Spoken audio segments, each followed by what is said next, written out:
California, it incensed me. So here's a little background. Way back in 1996, Californians voted 55% to 45% to ban the use of affirmative action in admissions to state schools and state employment. In 2020, all right, so fast forward, Californians voted again to maintain that ban by an even wider margin, 57% to 43%. And last year, the United States Supreme Court, I think you remember, they struck down college affirmative action policies on the grounds that they violate the 14th Amendment's Equal Protection Clause. Everything was to be based on merit, and I say rightfully so.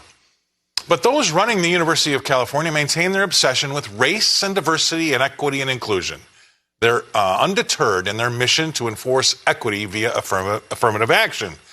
Rather than complying with the law and the will of the people, they search for the loopholes to achieve the racial balancing they deem ideal for the shaping of their society. It's both a selfish and dangerous act at the same time, because I think these decisions that are made in this manner can come at a steep price. Now, my next guest often talks about a broken social contract between legislatures and the electorate, and this might be another example of something like that. Please welcome into the show Ms. Rebecca Walser. Thank you very much for being on the show, Rebecca. I love having you on Mondays. Once again, flying in the face of both the courts and the electorate to do what they want to do.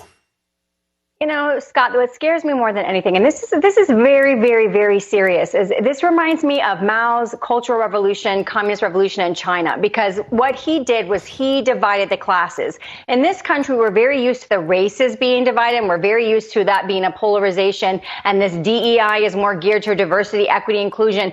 But what we're seeing here is, hey, if you make so much income, if your parents make too much income, if your parents have a college degree, so this is really starting to get into class segregation, just like the Cultural Revolution in China. And if you talk to anyone who lived through that, who lives in the United States now, they tell us this is a precursor to a Marxist, socialist, and then eventually communist totalitarian society.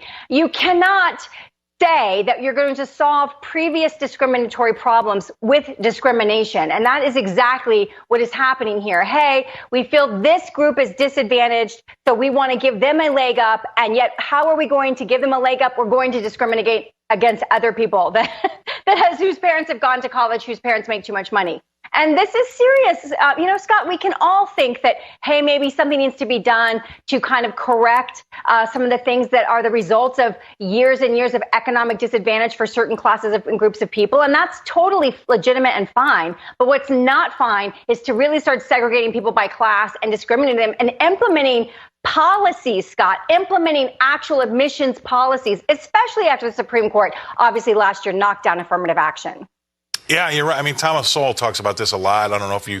of course. Yeah, and he's a great one. And this has happened since the 1950s. Like you've said, we've tried to correct previous wrongs by doing that. But all that does is it cheapens the act now, right? It makes those people feel like they didn't earn their way in. And maybe sometimes they couldn't have gotten in, and they fall behind and they feel worse about themselves. I mean, there are so many negative impacts of trying to... And this is what I call... This is how I say it. You're starting to play God. You're starting to get in front of the laws of nature, and we start screwing with the laws of nature. The pushback is even greater than if you just went along and let whomever passed the test or whomever fits in. Just a normal, regular admissions is okay. So now, when you get into the deal of you're trying to change the laws of nature, it comes back at you twice as bad. Absolutely, Scott. And it's a mindset, right? This DEI, this diversity, equity, inclusion, what it is, it's basically saying it's got a victim mentality and it's got a victor mentality. It's saying, oh, this class of people, I'm not going to even say the class, but this group of people has been the imperialistic group that has gone out to conquer the world, and the rest of the populations of the world were, victims at their bequest and at their, industrialization of the world, basically. And so now we have to fix that, and we have to acknowledge. I mean, this is all this language around acknowledging that this group was the victims and this group was the oppressor, and we have to now fix all of that. And so this is a true mindset shift. I think that there's nothing wrong with recognizing that we obviously had terrible history of slavery in our country, as many, many countries of the world did. We egregiously had it here, and that's nothing wrong to state the facts and just state Are there things that could or should be done? Let's look at the economics of it, and let's look at the metrics that we would measure to see if it actually has any impact. But just to come out and say this class of people, because of their ancestry and their history, are a victim class, and this class is an oppressor class, and we have to implement policies. This is getting into Marxism, which leads us to communism, which takes away the ability of a person to be the person who's in charge of their life for their lifetime and what they accomplish in their life, because you're a victim. We have to help you, and we have to have programs for you. And this is the same thing, only this is scarier to me, Scott. This is scarier to me because this is not about race. It's not about race. Exactly right. Yes, it's 100%. Yes, that's why I picked the story out. Yeah.